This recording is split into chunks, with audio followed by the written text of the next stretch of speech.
Why do bad things happen to good people? This is a question that a lot of people grapple with. This is a question that a lot of people, in fact, struggle with.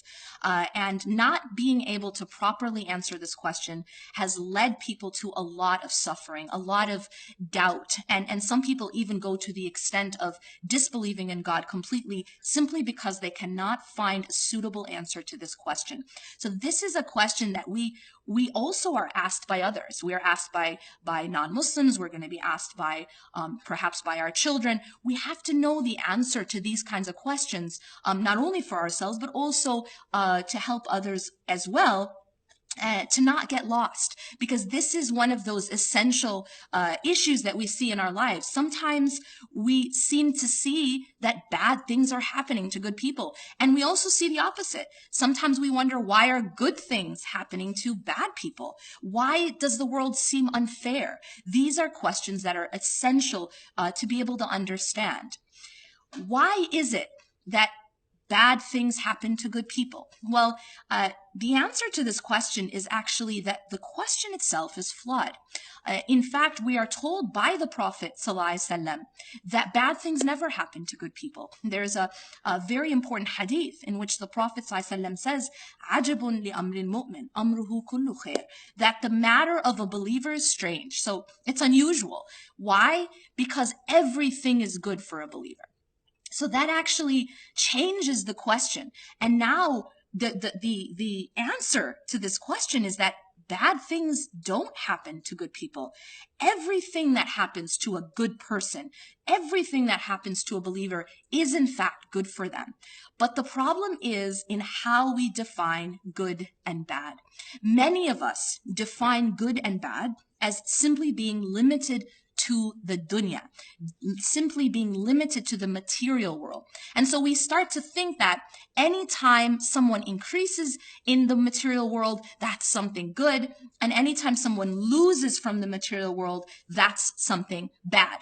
Now, if we limit our vision, if we limit our timeline, in essence, to only this world, then in fact, we cannot answer this question.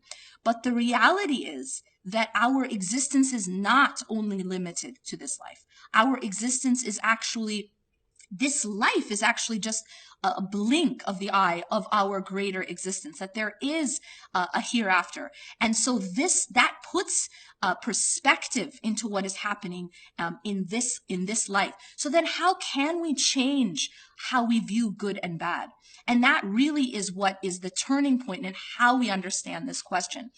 Anything that happens to a believer that helps them grow spiritually, anything that happens that brings them closer to Allah subhanahu wa ta'ala is actually good for them, even when it comes in the form of loss or pain or struggle.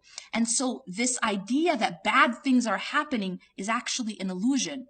In fact, it is Allah subhanahu wa ta'ala doing good for the believer, but sometimes, again, it's packaged in the form of difficulty and in the form of loss and struggle. But essentially, it is actually good for the believer. And just a quick example of that is that when you go to the doctor and you have to get a shot, that shot, it obviously involves a prick of pain, and yet the greater good is that it's curing you. The greater good is that it's treating you, and it may be even saving your life. But it does come through a needle. And we know this in life that, as they say, no pain, no gain. That sometimes in order to grow, we have to go through some struggle. If you go to the gym and you want to grow your muscle, you have to struggle. You have to lift weight. And you cannot become strong unless you do that. This is the type of content that I cover in my class, Transformed. My name is Yasmin Moghed, and I'm teaching Transformed Principles of Spiritual Development. It is available only online. I no longer teach this class on site, so this is your only chance to get this content. This is a class which is relevant to all of us in the sense that it deals with issues that we have to go through every single day of our lives. So make sure that you sign up and you don't delay, because there will be a cutoff, and this is the only opportunity to attend this course.